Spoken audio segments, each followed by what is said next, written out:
Good morning. So back in the office again, just about to grind up my coffee beans. I've got some toast in the toaster ready to go. And today we're going to be talking about the little things that sort of keep you motivated in language learning, and those like really nice things that help us keep going until we finally reach our goal.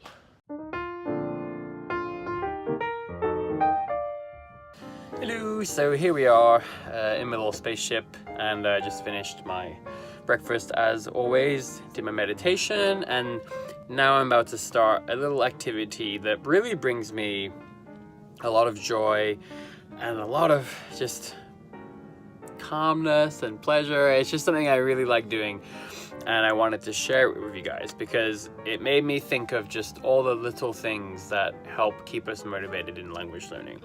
So I actually have this magazine called Drift, and this is essentially a coffee magazine.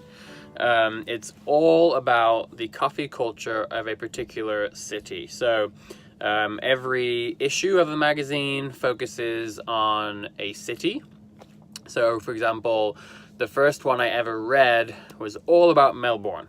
And it was all about the history of their coffee culture, how it happened, how it arrived, how it developed, and how Melbourne became one of the most important and most iconic coffee cities in the world to this day, and how Melbourne's coffee scene actually influenced and inspired pretty much the entire sort of third wave coffee sort of movement around the world. And so that was super interesting to me, and it really made me want to visit Melbourne. But this is actually the issue I've had for the longest. Now it's covered in coffee stains because this was actually given to me by a coffee shop.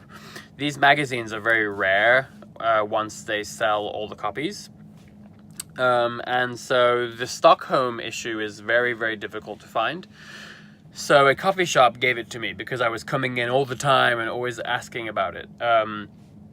But so I've been deliberately waiting to read this one because I wanted to wait until I got back to Swedish. And so I tell you all this because I wanted to explain how something that's not directly language learning related, but is more intrinsically related to the language you're studying, can really be a wonderful source of inspiration and motivation to keep studying a language. Okay, so this is important because as I read this magazine, there are these beautiful images of Stockholm, right? Beautiful images of Swedish people, and of Sweden, and of things that are culturally important to that place, right? And this is really important because it makes me excited to be studying Swedish. It makes me excited to imagine traveling to Sweden one day,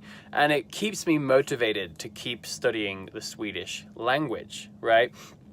I also have a lot of Swedish songs. Not that many. It took me a long time to find Swedish songs that I liked, but I have a whole playlist on my phone of Swedish music that I listen to. And sometimes just listening to Swedish music, just enjoying the sounds of the Swedish language in a context that is not directly language learning and language studying, but is just enjoying that sort of cultural capital that language provides to me. It provides an enormous amount of motivation, also satisfaction. I feel so satisfied that I'm learning this language that's beautiful and that provides me things I enjoy. I also have a Swedish TV show called Solsidan, which I really, really enjoyed. I only got through probably 3, maybe 4 episodes of the show. I was very fortunate to find it with Swedish subtitles. So last time I was learning Swedish, I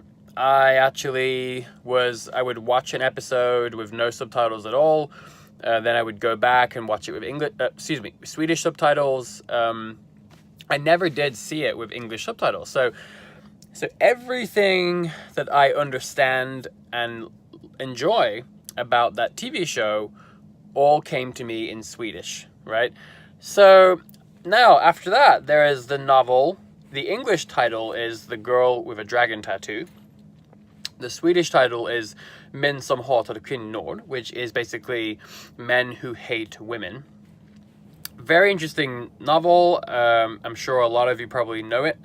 There's also a movie, and again, there's a Hollywood movie, which is kind of annoying in a way because the original, it's a middle-aged journalist. It's a regular guy. In the Hollywood version, it's Daniel Craig. You know, of course, it has to be ripped, buff, muscular, James Bond like guy. But there's actually a Swedish version of the movie, which is great. I really, really enjoyed it. It's much more realistic in my opinion. And it was really well made. And so I have that, and I have it with Swedish subtitles. So these are all little things, right?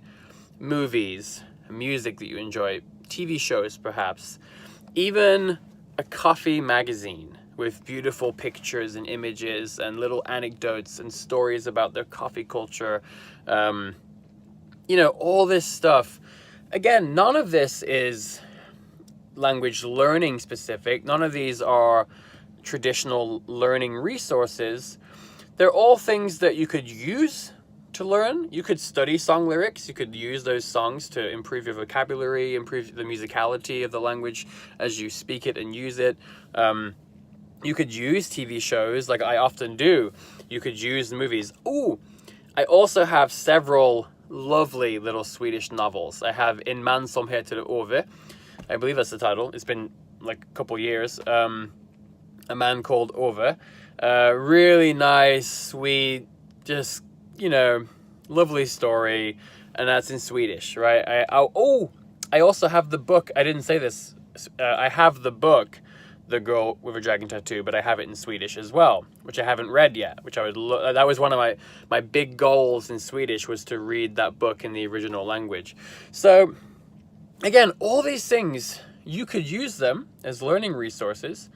Although this is in English, so this is actually not really a Swedish language resource at all. So I think this is the best example, actually.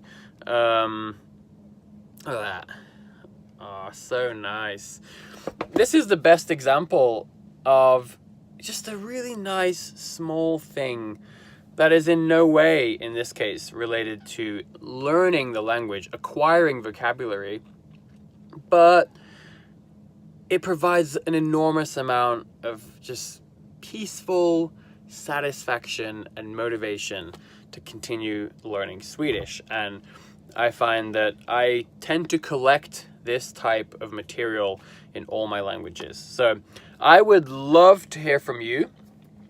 Tell me in the comments examples for you. What are some small things that keep you going, that keep you motivated? Because I think we can all benefit from having more and more and more of these things that keep us going, right? All of us have difficult times. All of us have times where we get demotivated, where we have difficult life circumstances, all sorts of things that derail us. And to me, these are the kind of things that help us keep going. So please do share in the comments, and let's give each other ideas, and let's exchange the richness of sort of cultural capital and motivation that we've collected for our languages.